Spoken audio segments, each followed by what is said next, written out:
Children don't play here anymore. Families have been torn apart, driven by fear.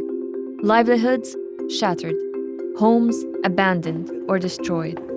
Every day sounds like this after 100 days of conflict in Sudan.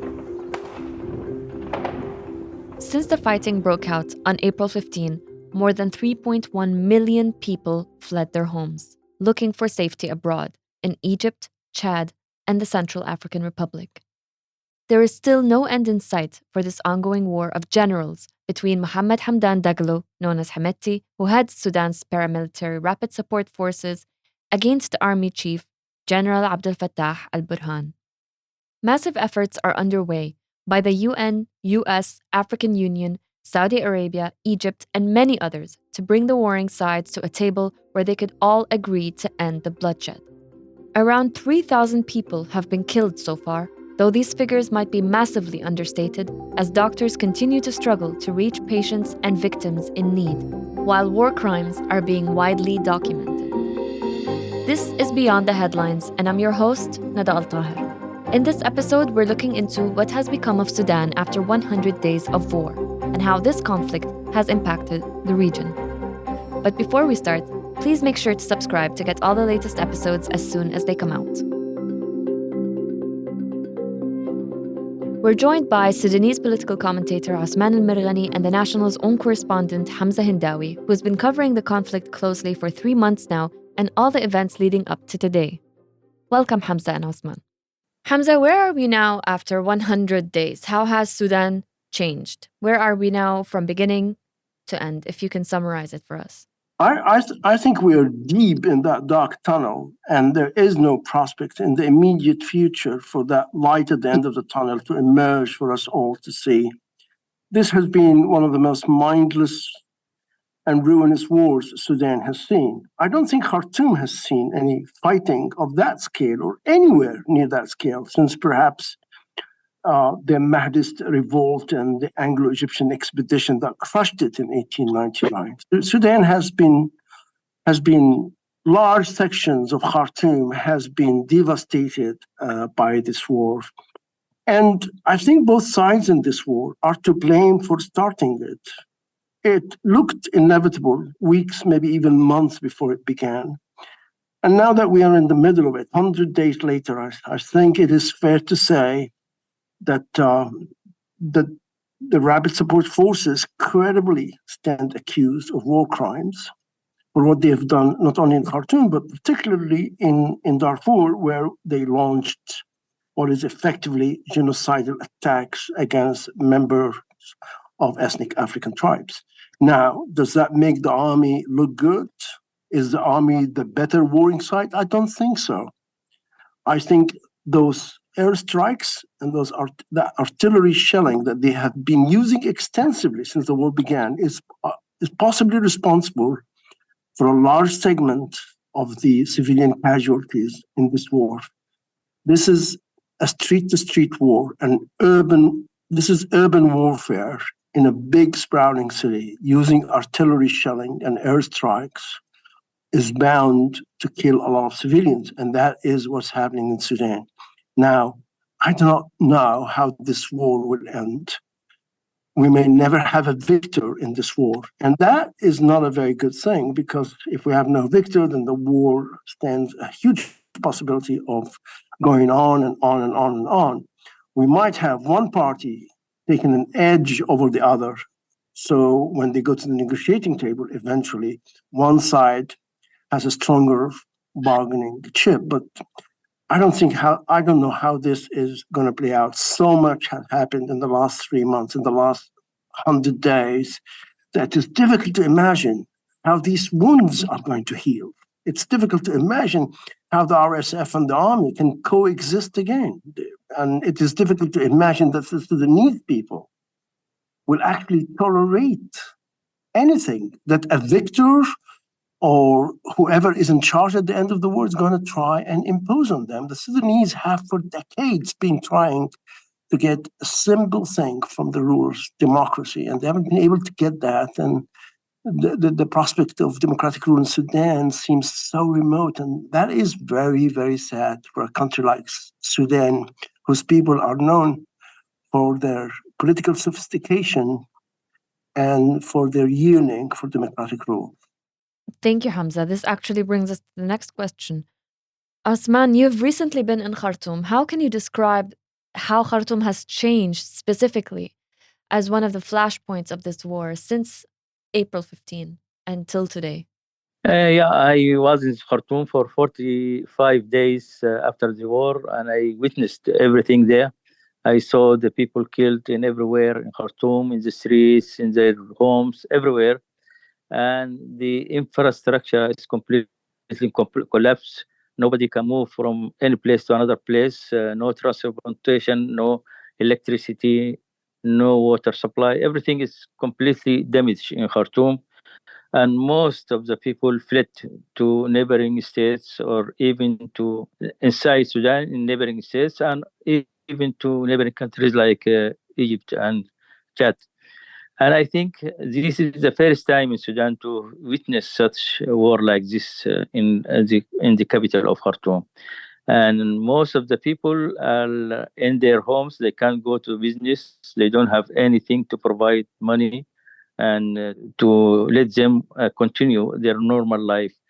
So I think the situation in Khartoum now is completely is actually it's not people are still not desperate from getting a solution to get out of this war, but most of the people they do think that they don't have enough time to see another Sudan if this continues for this as this for longer time. What do you mean by that? They don't have time to see another Sudan. Because the situation is everything is completely destroyed in a way that most of the people they do think they cannot continue staying in Khartoum for a longer time. Now, for at least in my place in my area in Omdurman, most of the houses are empty. Only few families are there, not because they choose to stay, but because they don't have enough money to get out of the city. And if it continues like this for a longer time, maybe for another month or 2 months, nobody can tolerate to stay more like that in Sudan. Osman, you spoke to us about your time in Durman. You explained how there are people there who are stuck, who don't have the resources and the means to escape. What are their options? Actually, they are trying to protect themselves by themselves because the army is not protecting the people in their homes. And no police to provide protection for them. So everybody is trying to seek his own way to protect himself and his family and properties, and that costs them a lot because they don't have weapons, just like the RSF to comfort the RSF, and they don't have any other shelter to go in Khartoum or any other town. And if they have this shelter, they have relatives in somewhere, they need money to transport from Khartoum to other cities. And that is also very risky because the way from Khartoum to to the neighboring cities uh, is not quite secured. And so they are forced to stay in their homes, but they are living in a very miserable condition because most of them they don't have electricity, and even some of them who have electricity they don't have electricity for all time. They have to stay in darkness for maybe half a day, and they don't have enough water. And even they have water, sometimes this water is not suitable for drink to be drink. So the situation is very, very miserable inside Khartoum, inside three cities actually, Khartoum and Khartoum Bahri and Omdurman. And most of the people now, the people who are left in these cities are waiting, looking for their watches for to see the time when they have to enjoy the peace and war stops. Hamza, can you talk us through the different rounds of negotiations? Ever since the war began, the US and Saudi Arabia have rushed to bring the warring parties to the table. But since then, a lot of things have happened. Can you talk us through this entire process? Yeah, the US and Saudi Arabia mediated indirect negotiations between the two sides in Jeddah, as you know.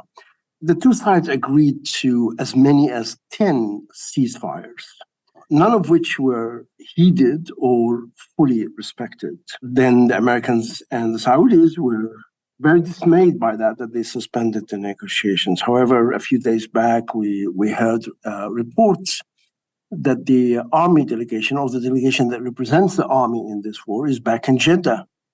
But we haven't heard that the RSF has sent a delegation to Jeddah for the negotiations to resume. So there's a bit of mystery about this, although I am hearing reports that the negotiations may have quietly begun in Jeddah, but I couldn't independently confirm these reports. And then we have the initiative by the African Union and IGAD, which is an East Africa and Horn of Africa regional grouping, but that's not going anywhere because Sudan has, or the army has reservations about Kenya leading that track. And then we had Egypt hosting the neighbors of Sudan last week, and they came up with a detailed blueprint for a peaceful settlement.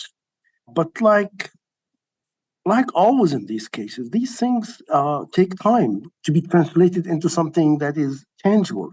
And it is very obvious that neither side in this war has an appetite for either ceasefires or a peaceful settlement. Maybe they're hoping to strengthen their position in the battlefield so they can have a better chance of imposing their will on the other party. I just don't know. And there are other caveats and nuances to all this, like General Hemedti has not been seen in public in close to 3 months. And where is he? He keeps on releasing audio tapes on social media platforms.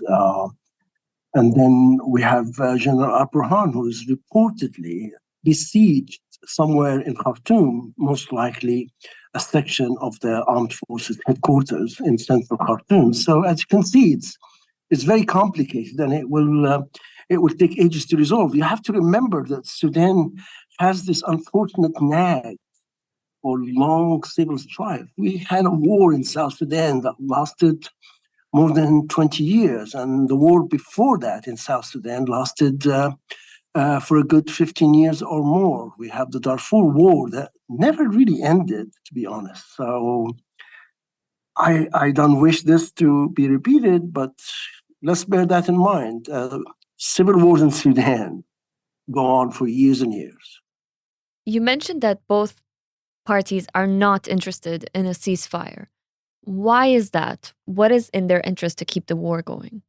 They keep on fighting, but that must be looked at as the absurdity of war. Any war, you keep on fighting. You want to emerge victorious. And also, one reason why they may not have an appetite for a settlement at this point is that because they do not know what Sudan would be like or where they would be. I'm referring to the two war sides, where they would be if this war ends. You have two armies fighting it out in the capital and elsewhere in Sudan. And if you judge the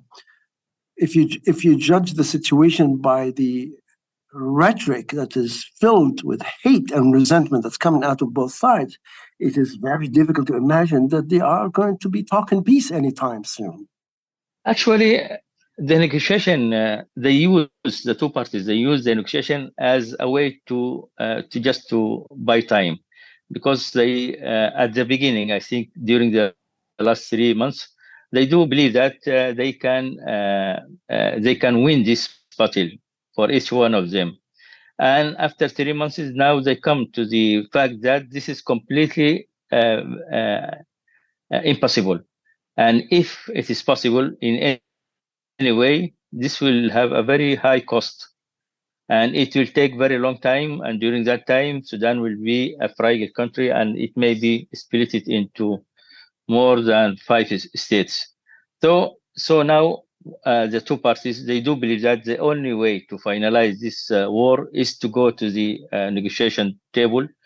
And I am very optimistic about the coming round in Jeddah.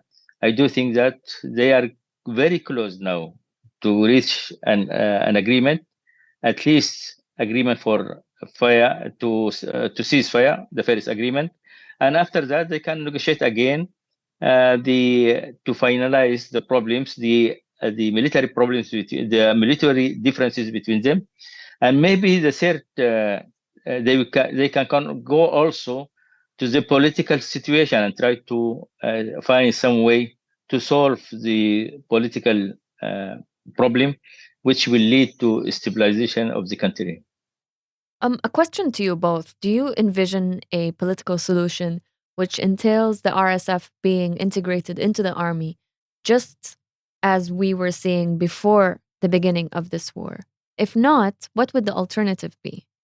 I'll start off by saying I personally can't imagine what the solution would look like now, but we might know what the solution is going to look like 2 months later or 3 months down the road, when one side has considerably weakened, one side has been dealt a series of major battlefield defeats, that sort of thing. Regional powers that have a stake in Sudan, shifting their positions, withdrawing their support from one side and giving it to the other.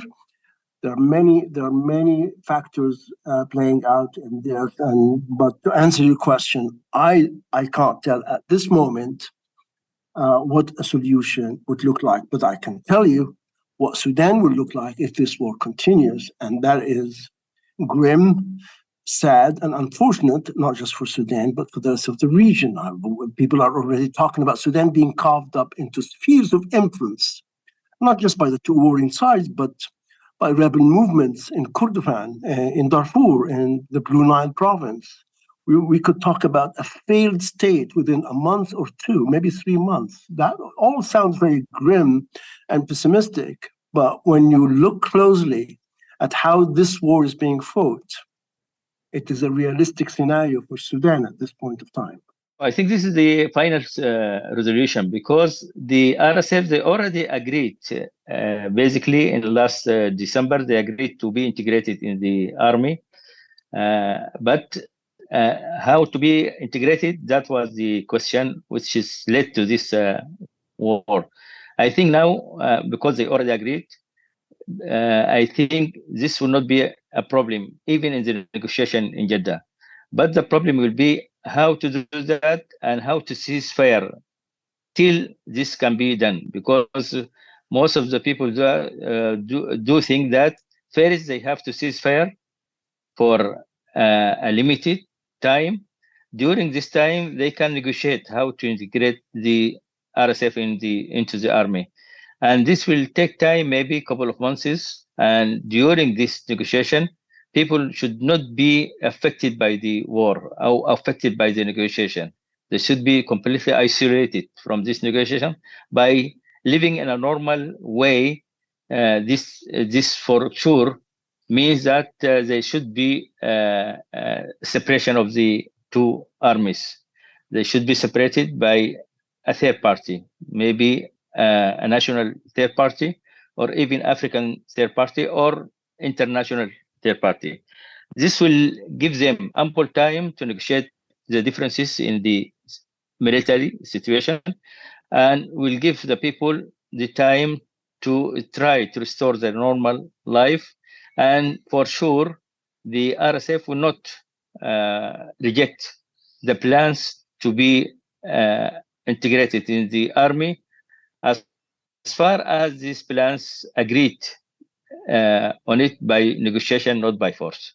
Hamza, you recently reported something really interesting about civilians fighting the RSF. What can you tell us about that, and why are civilians doing that? Well, I mean, the RSF tried to market itself in the months in the run-up to the war as a people's army, as a pro-democracy movement, and started to attack the army generals for clinging to power, allowing Muslim militants back into positions of power. The RSF has shown itself to be everything but what it says it is. They have fallen back on their old Janjaweed ways, the militia that the RSF has its genesis in. And that was shown clearly in Darfur when they attacked ethnic Africans about 2 or 3 weeks ago in the town of Al Janina in Western Darfur and other towns. They're not behaving themselves much better in Khartoum. There are reports of sexual assaults. They're occupying homes. They are looting. So it is very natural for civilians to attempt to protect their property, to protect female members of their families. And let's not forget that General Al Burhan did call on able-bodied men to defend themselves and did call on able-bodied men to come to military bases, army bases in Khartoum, where they can be given a rifle to use in defense of their property, their families, and themselves. So, the RSF, it is failing terribly as the force or the army that it had tried to project itself as. In fact, they only inspire fear in the hearts and minds of the Sudanese because you can't take the Janjaweed out of the RSF. Are people actually taking up General Burhan's invitation to take up arms and defend themselves and their homes from the RSF? Some of them, they try to do that, but I don't think this is for all of the people, because most of the people, they don't have enough training and to get the weapons and try to defend themselves or to protect their families. And I think this Burhan is calling some specific groups of people who have been in the army before, or police, or in other forces before, and they have enough experience to defend the people or protect themselves. Not all the people can do that, or not all of the people can answer this call. So who has more control on the ground right now? Who does the war seem to be in favor of? This is two different questions. Actually, in ground, the RSF is has more control in the 3 cities and outside some of the cities, but the war in the favor of the army, I think, because the RSF now, although they control most of the areas, the districts inside the cities, but they are not able to achieve their goals, because when they start this war, the RSF, they declared their goals. They said they want to change the command of the army and to bring democracy for the country. And this is now very far away. They cannot do that. They cannot even get closer to this in any way. And most of the people, they don't think this RSF can give them democracy, and nobody believes in this. So they can't achieve their goals. Hamza, you're speaking to us from Egypt, where you've been reporting on the war in Sudan. Can you describe the situation there with regards to Sudanese refugees who have fled from Khartoum and other parts of Sudan across the border into Egypt? What have they been telling you? We're talking about at least 250,000 Sudanese who have arrived in Egypt over the last 3 months. But bear in mind that Egypt has, for many, many years, a resident Sudanese community of 4 to 5 million people. The two countries are so close that, and traveling between the two countries is so frequent that the average Sudanese that's coming to Egypt does not pose challenges of the sort if a refugee goes to a country for the first time, or to a country where he does not speak the language, and so on and so forth. Now, Cairo is a city of more than 20 million people. even if all 250,000 people come to Cairo, they will barely be noticed. However, there are some districts in Cairo where the Sudanese are concentrated. Some of these are downtown Cairo, others are in the suburbs. But almost every Sudanese from northern Sudan has a relative in Cairo who has lived, or in Egypt, who has lived in Egypt for decades. It's like a second. I mean, I know referring to some country as your second home is a cliche, but it applies aptly to the case of Egypt and Sudan. And they are not in refugee camps, obviously, as the Sudanese who have gone to Chad or to perhaps the Central African Republic. So they're renting apartments, they're leading normal lives. It's too soon to tell whether they will also enroll their kids at schools.